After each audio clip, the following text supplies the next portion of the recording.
Hi, I'm Kevin Lawrence, coming to you from University of North Carolina School of the Arts. And I'd like to talk about being relaxed. How do you relax? What does it mean to be relaxed? How do you make it happen?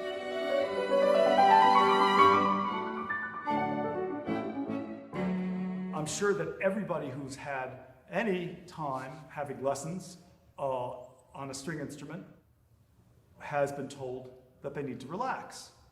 My favorite story along this line, a friend of mine in college tells me he had a lesson with a rather prominent teacher who at one point kind of barked at him to relax, and nothing changed, so the teacher spoke louder.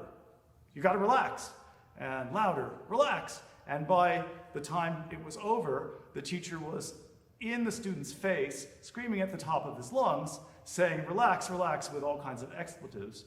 And obviously this didn't work. So we think about it for a minute, we realize that if it were that easy to relax, everybody would just be relaxed when they played. And it might be good for us to think about what we can do to dig a little deeper into this question of how to get there, how to be truly loose when we play. So let's think about a relaxing day.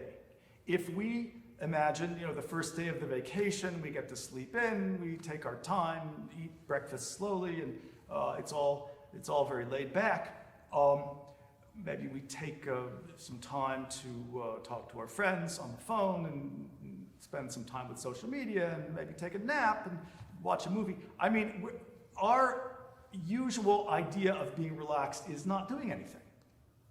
And that's a little bit of a misunderstanding if we try to apply that concept to playing well and being relaxed. We really do have to do something when we play. And I'd like you to consider, if you watch sprinters at a track meet, they're running as fast as they can. You want to ask yourself, are these people relaxed? And the answer is, well, yeah, they are. Because if they weren't relaxed, they wouldn't be able to run so fast. They're not just lying on the couch watching TV. It's not relaxed in that sense. But there is something graceful and smooth and loose about the way they're moving. It might help to think a little bit about anatomy. When I was a kid, I figured that we had this muscle called the bicep here, and that was the muscle that opened and closed the arm, or raised and lowered, depending on the way you set your arm up. And it took me a while to learn that this wasn't quite the way it worked. There's a muscle here, sure enough, the bicep, that closes the arm. But there's another muscle on the other side, the tricep, and that's the one that opens the arm. So a muscle can only do one thing, and every muscle all over our body has an opposing muscle to help us move in the other direction. So when we think about this, we realize that being loose, being relaxed, is a matter of figuring out which muscles we need and getting the muscles we don't need to sort of lay off. For that, we need two things. We need real understanding of how we want to move, and we need exquisite awareness of how it feels to use the right muscles and to get the other ones to kind of back off. So let's think about why that's hard when we play an instrument. Now imagine yourself back in your early days, perhaps you're a violinist, your early days as a violinist. What was it like? It was so complicated to get everything right. And naturally, you wanted to get everything right. You tried very hard. And of course, hard is the word here. So that feeling of struggle, that feeling of every muscle trying to help, is the feeling that stays with us years later, even when we've gotten some skill.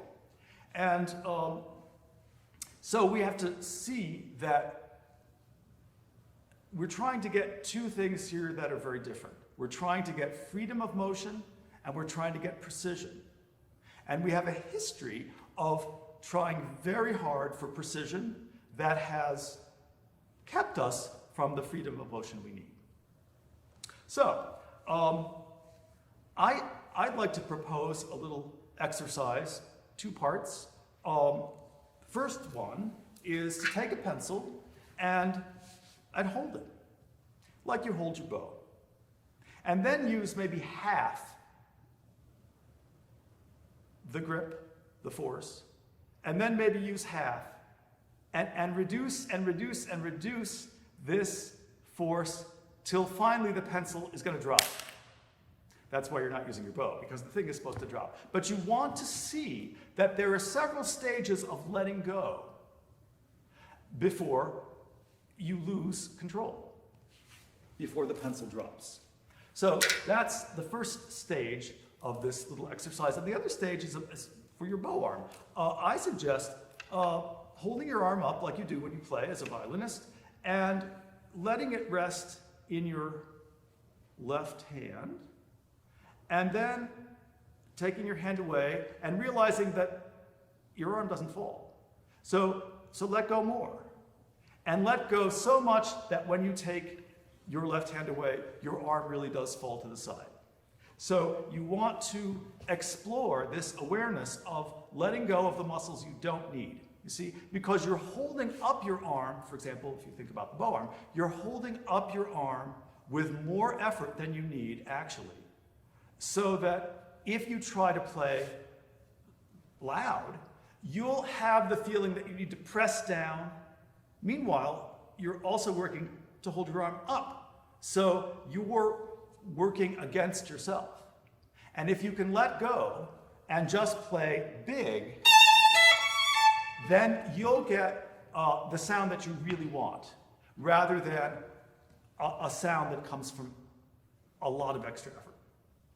So, if we know how to work on this degree of awareness, to let go of muscles we don't need, and if we have a good model of how we do want to move, we can slowly learn to let go in a way that makes these moves that are graceful and sounds that are beautiful.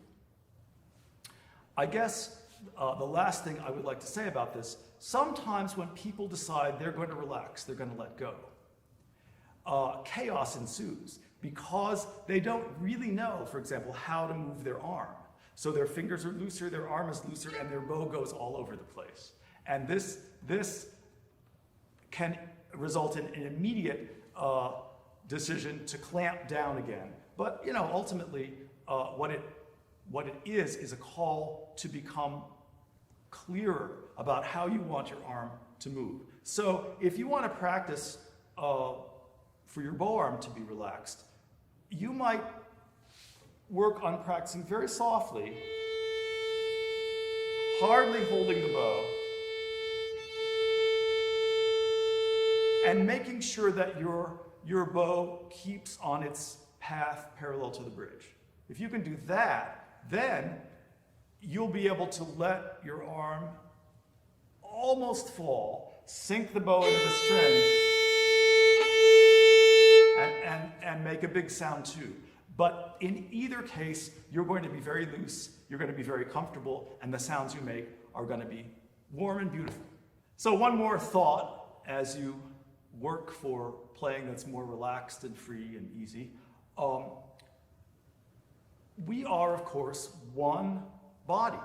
We can think about relaxing the bow arm, but we also have a left hand.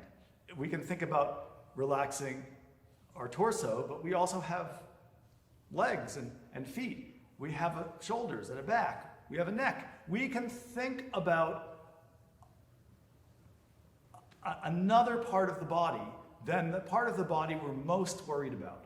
And it's, for example, if I have a passage that's sort of intricate for the left hand, if I focus on simply relaxing my bow arm, that, since I'm an integrated human being, that's going to affect all of me. If I think of how I hold the instrument, whether my head is clamping down or my head releases, that's going to relax everything. So that's another side of this it's a little indirect, but it can be, especially while performing, it can be a very good direction to go after you've learned to relax the operative parts of your body that actually make the sounds happen directly. So I wish you lots of happy practicing and beautiful music making.